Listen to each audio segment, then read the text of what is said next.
Olá pessoal, tudo bom? Estou gravando aqui o último conteúdo que era para ser lançado na quarta-feira, mas infelizmente eu não consegui gravar, certo? Então estou gravando hoje, já está no YouTube para vocês assistirem o último conteúdo da nossa apostila, um conteúdo bem rápido, é sobre os robôs. Na aula passada nós falamos sobre as transmissões mecânicas de potência e hoje nós falaremos sobre os últimos elementos da nossa aula da disciplina de elementos de automação, que são os robôs, certo? Os robôs, hoje em dia, para quem ainda não viu, para quem ainda não está trabalhando, para quem trabalha já na indústria, percebe que eles são utilizados aí em todos os processos da automação, principalmente na parte automobilística. Já grande parte das fábricas de carros e motos hoje em dia são praticamente totalmente automatizadas a partir de braços robôs, certo?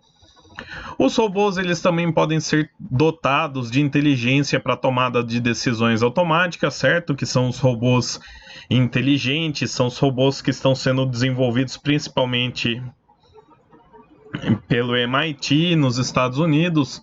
São robôs que já estão presentes em alguns lugares no Japão, na Europa, os drones que fazem delivery de modo automático, certo? Que são os robôs que conseguem tomar as decisões de forma autônoma, certo? Esses robôs inteligentes, eles podem possuir níveis de inteligências diversificados dependendo da sua programação.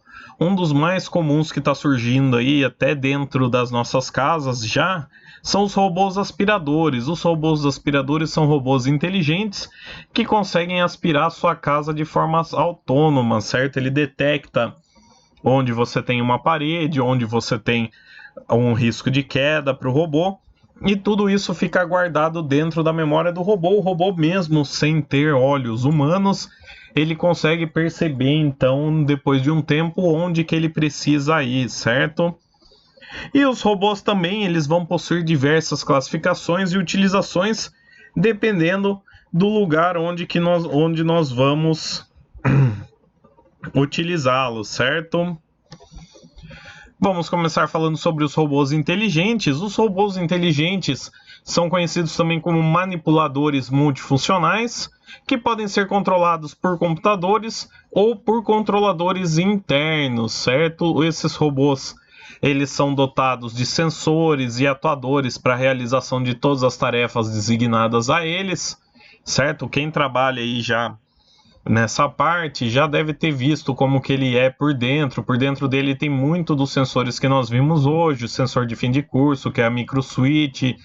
Você vai ter síncros e resolvers dentro do robô para fazer o uso, para você adivinhar o posicionamento desse robô, onde ele está.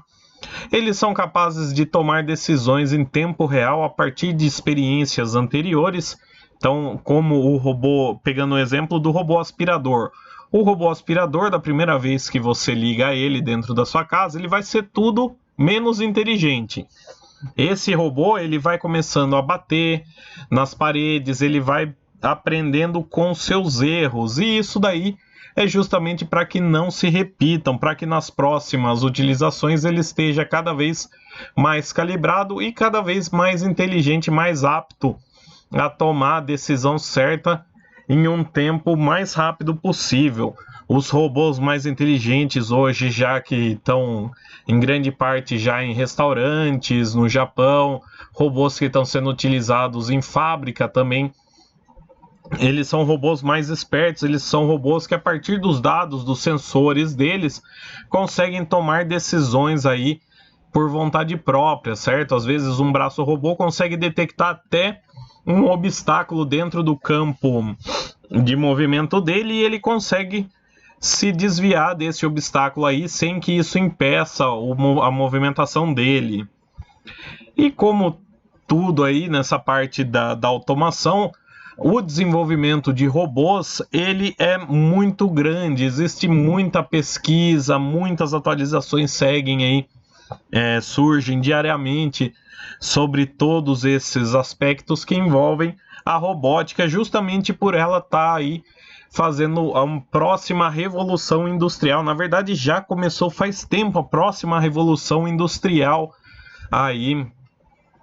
Nossa, substituição de grande parte da mão de obra humana pela mão de obra robô, certo? Justamente por serem mais rápidos, serem mais eficientes, terem uma precisão maior e principalmente por eles conseguirem trabalhar 24 horas por dia, certo? Aqui eu tenho 2 vídeos com exemplos de robôs inteligentes que são desenvolvidos pela Boston Dynamics. Quem aí já procurou por eles dentro do YouTube conhece que eles são grandes desenvolvedores de robôs com inteligência artificial, certo? Quem nunca viu, eu peço para que entre aí por curiosidade no YouTube e procure por Boston Dynamics para ver os robôs que eles estão desenvolvendo. Aqui no vídeo nós temos um robô que parece um cachorro que consegue abrir a porta e um robô que parece uma pessoa que ele está tentando pegar uma caixa. E vocês percebam que mesmo com a obstrução aí de uma pessoa causando o máximo de dificuldade para esse robô sempre vai tentar aí fazer o seu trabalho e consegue tomar as decisões aí de forma autônoma, certo? Depois nós temos também, além dos robôs inteligentes, os robôs controlados por computadores.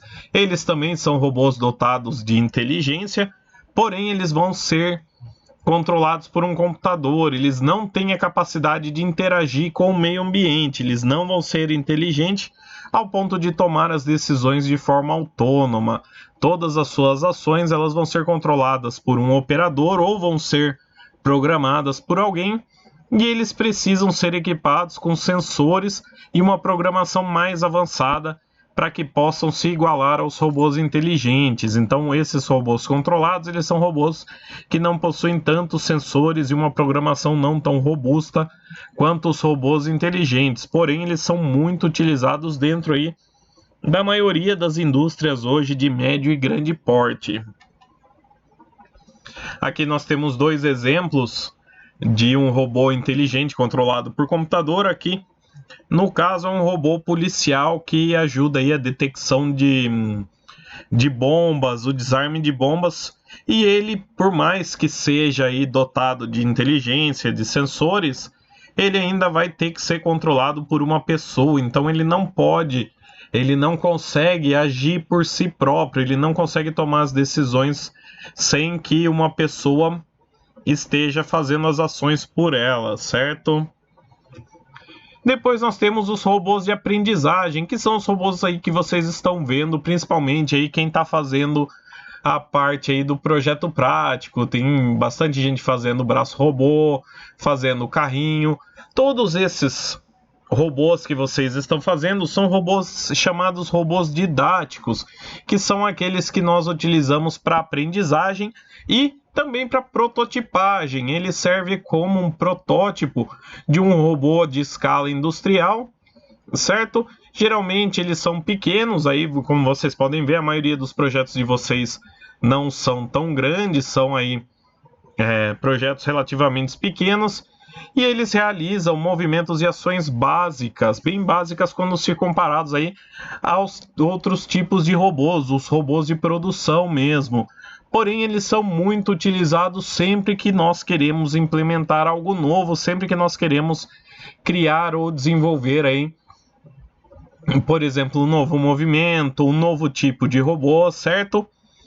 Eles geralmente aí vão ser controlados pelo microcontrolador Arduino, que acho que a maioria de vocês está utilizando, ou Raspberry Pi, ou também nós temos, não muito aqui no Brasil por conta do preço, mas muito já no exterior, os kits aí de aprendizagem de robótica da própria Lego, chamado Lego Mindstorms, certo? E também temos hoje em dia uma infinidade de controladores aí dentro do nosso mercado de fácil aprendizagem. Então você tem aí hoje, graças aí principalmente ao desenvolvimento do Arduino, o Arduino começou a abrir muito o espaço, o mercado para robótica na parte da aprendizagem. Hoje cada vez aí é mais necessário você saber como mexer com o Arduino, como fazer pelo menos uma programação do Arduino, saber a pinagem dele, para que você possa saber aí desenvolver um projeto de algo aí para alguma empresa, de alguma novidade, ou também muitas vezes isso pode gerar aí até uma oportunidade de você criar uma própria empresa, desenvolvendo através aí de um projeto que você tenha gostado, desenvolver algo que você possa vender às outras pessoas, certo? Aqui, como eu falei para vocês, eu tenho algumas imagens do Lego Mindstorms, que é os kits dos robôs da Lego. Existem diversos kits, se vocês colocarem dentro do YouTube, vocês vão ver uma infinidade de coisas que dá para fazer com esses kits da Lego Mindstorms. Tem pessoal que faz serralheria automatizada, um pessoal que desenvolve fábrica inteira praticamente aí em miniatura só com esse tipo de Lego aí. É muito legal. Aqui no Brasil, infelizmente, ele acaba sendo muito caro pra gente, por isso até preferimos aí o uso do Raspberry, porque a maioria de vocês aí tá utilizando. Acho que vocês não pagaram mais do que R$100 num kit básico com alguns dispositivos aí já para o Arduino, certo? Então, por ele ser até mais barato o Arduino, e como ele é um microcontrolador de vanguarda, o que está mais aí a tempo dentro do mercado, é muito mais fácil a gente encontrar hoje tutoriais, encontrar fóruns de conversas, de ajuda sobre programação com Arduino do que com qualquer outra coisa, certo? Aqui nós temos dois exemplos também aí, igual vocês estão fazendo, dos robôs de aprendizagem. No primeiro nós temos um carrinho junto com uma garra robô. Vocês podem ver diversos sensores aí sendo utilizados no carrinho para justamente impedir que ele pegue algum obstáculo. E na segunda imagem nós temos a imagem do braço robô em si, certo? O braço robô que vai fazer a movimentação aí conforme os potenciômetros estão sendo utilizados, conforme nós mexemos os potenciômetros, cada um desse potenciômetro ele vai realizar um tipo de movimento na garra robô, certo? E já falando em garra robô, vamos falar agora sobre os robôs manipuladores, que são justamente aí mais conhecidos dentro do mercado, dentro da própria indústria, como braços robôs. Eles são os robôs que são mais utilizados dentro da área industrial e eles são utilizados aí para realizar a movimentação e manipulação de objetos, principalmente quando nós queremos automatizar tarefas, certo? Ele pode realizar as tarefas de forma programada, então o operador ele vai criar toda a rotina de movimentação desse robô manipulador. E esse robô vai fazer essa rotina ininterruptamente enquanto ele estiver ligado. Eles também podem ser classificados de duas maneiras, como robôs manuais e automáticos, certo? Os robôs manuais, eles são braços robôs que vão ter sua movimentação ou suas ações ditadas através de um comando do operador, certo? Igual o exemplo que eu mostrei ali na imagem, do braço robô que é controlado pelo potenciômetro. Esse é um tipo de robô manipulador que não consegue decidir as suas ações. Ele não tem autonomia o suficiente para pensar no que deve fazer. Ele fica sempre sujeito às ações do operador. Já os robôs manipuladores automáticos, eles fazem tudo de forma automática, como o próprio nome diz. Não é necessário mais um operador que faça aí, que ajude ele a fazer as ações, certo? E ele pode ser também programado para realizar diversos tipos de tarefa, dependendo da sua programação. Ele pode servir para fazer um furo, depois ele troca a broca, ele consegue pegar a peça, ele consegue trocar a garra dele por um succionador e poder levantar essa peça no vácuo. Então você pode, dentro de uma mesma programação, fazer diversas tarefas por esse manipulador, certo? Aqui nós temos o exemplo de um braço robô manipulador, certo? O primeiro deles é controlado pelo operador, então ele é um manual. E o segundo, ele já realiza as tarefas de forma autônoma. Então ele é um robô manipulador autônomo, certo?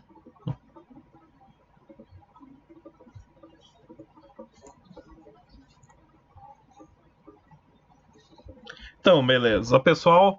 Então vamos falar mais um pouquinho do braço mecânico, né? Ou o robô manipulador braço robô. Ele vai ser o tipo de robô mais utilizado dentro da indústria. Como eu falei para vocês, grande parte da indústria automobilística já é quase 100% autônoma, e o que mais você vê dentro de uma linha de produção automobilística é o braço robô, certo? Ele é construído de diversas partes rígidas, movidas por motores dentro das suas juntas. Ele vai ser sempre protegido também por uma carapaça de metal bem forte, justamente para proteger as peças mais sensíveis dele, as peças como os motores, como as juntas, que se não forem protegidas, elas ficam sujeitas aí às intempéries da produção. Às vezes pode cair um pedaço de algum material numa junta de movimentação e acabar impedindo a movimentação do robô ou chegar até a quebrar o robô, certo?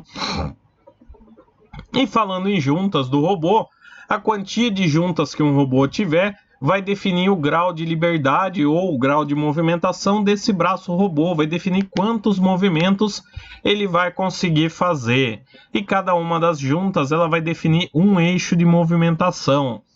Então, quanto mais juntas, quanto mais liberdade, quanto mais parecido com o braço humano normal, maior é a quantia de juntas que um robô, o braço mecânico, necessita para ele poder ser cada vez aí mais próximo ao braço robô.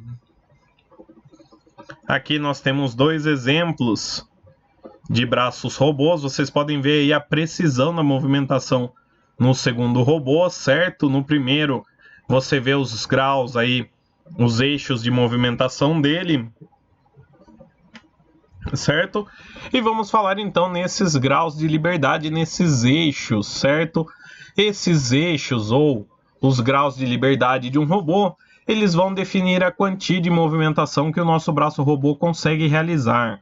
Um braço robô industrial genérico, mais normal que vocês vão encontrar, ele vai possuir 6 eixos de movimentação. Então ele vai ter 6 juntas dentro dele.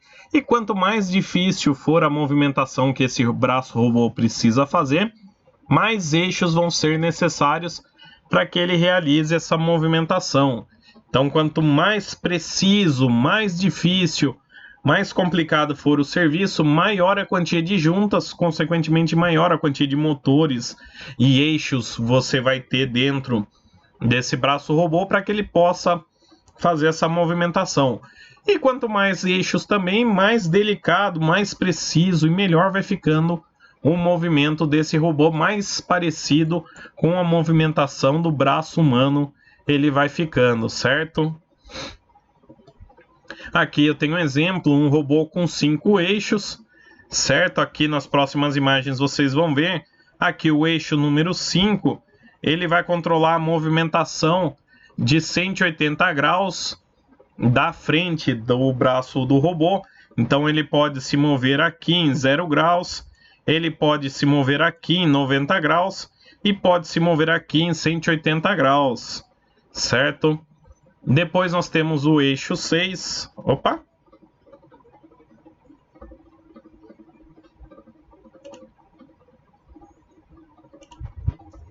Nós temos aí no vídeo, eu não lembrava, desculpa pessoal, é um vídeo.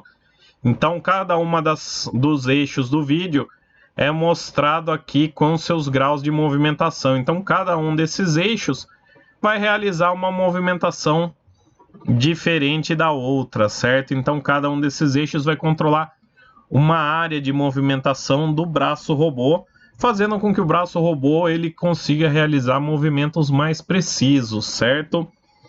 Esses movimentos também eles vão precisar de um espaço para que eles possam ser concluídos. Como a maioria dos robôs manipuladores eles não são dotados de sensores de obstáculo, é necessário que a gente faça o cálculo do espaço de trabalho desse braço robô, o espaço em torno dele que é necessário para que ele realize a movimentação sem que nada interrompa aí todo o ciclo de movimentação. Não sei quem, eu não lembro mais, mas eu sei que alguém que trabalha com braço robô estava falando para mim esses tempos atrás que instalaram um braço robô novo na fábrica dele e em volta do braço robô tem um círculo, tem uma linha circular que ele não sabia o que era. Na verdade, essa linha circular é justamente a definição do espaço de trabalho. Essa linha circular é para impedir a circulação de qualquer pessoa dentro daquele espaço, enfim, que não interrompa a movimentação do braço robô, não cause um problema tanto para o braço robô quanto para a pessoa que estiver próxima do trabalho dela, certo? E como que a gente define esse espaço? Como que a gente define aí essa área total que o braço robô vai ter? E essa área total ela vai ser definida pela movimentação de todos os eixos do robô. Então nós temos o espaço cartesiano, o robô de movimentação cilíndrica, esférico, multijuntas e o multijuntas vertical e o multijuntas horizontal. Então, dependendo da quantia de eixos que o nosso robô tiver, ele vai ter uma área cada vez maior de trabalho e também vai depender da dimensão do robô, certo?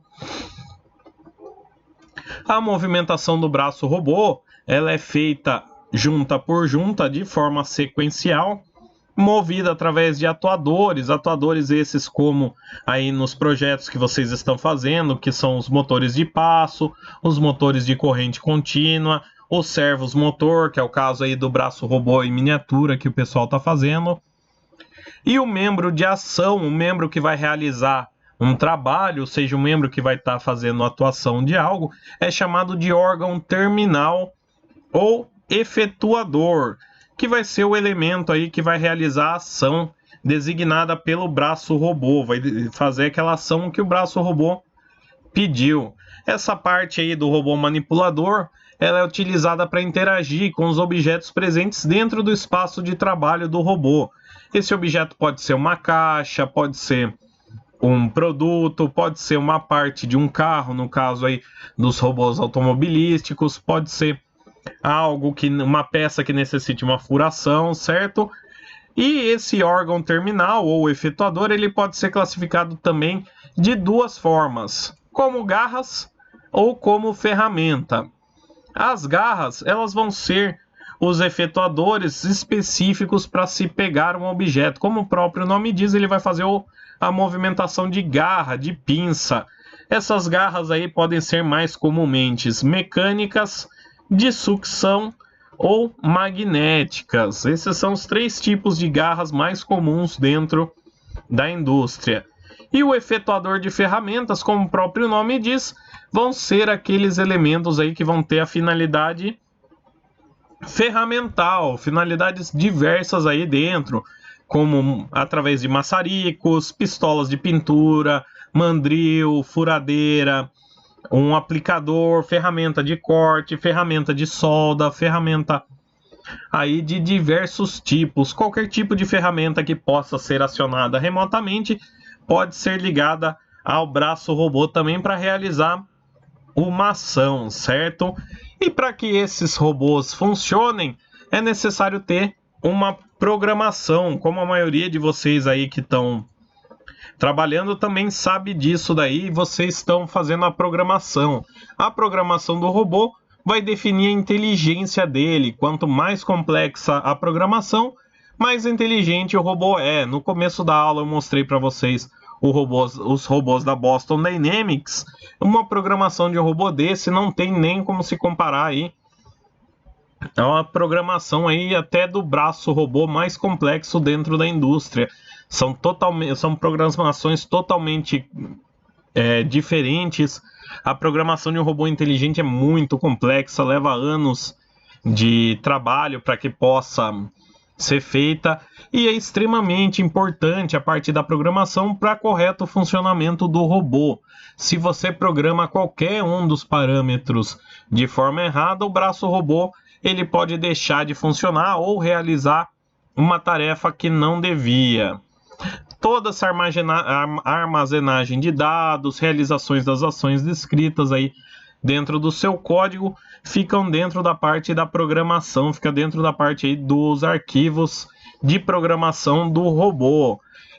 A programação ela vai ler os dados de sensor, vai enviar os comandos para os atuadores e fazer diversas aí operações lógicas dentro da sua programação, certo?